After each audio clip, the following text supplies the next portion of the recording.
12 taon ang mabilis na nakalipas. Happy anniversary, mahal!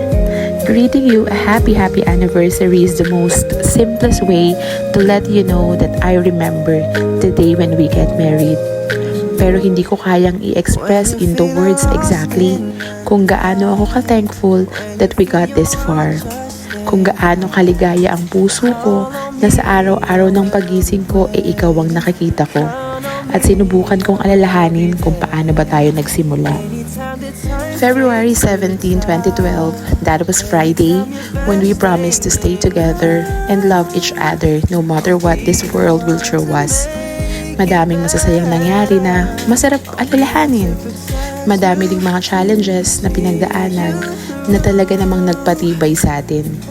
Maraming mga masasakit na nangyari na sa awa at tulong ng Panginoon ay napagtagumpayan natin na magkasama.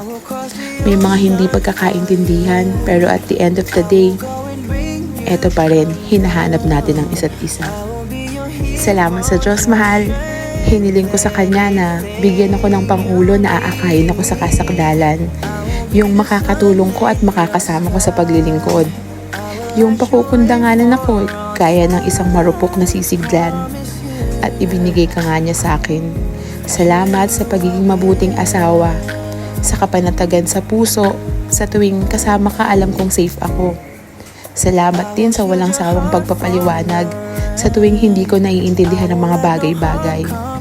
Ang hiling ko sa Ama ay ingatan kang palagi at bigyan pa tayo ng madaming pagkakataong makagawa ng maraming memories. Huwag mong kalilimutan, lagi kitang mahal, simula pa ng una at kung hanggang kailan tayo pahihintulot ng Panginoon. I love you, Daddy. Happy anniversary.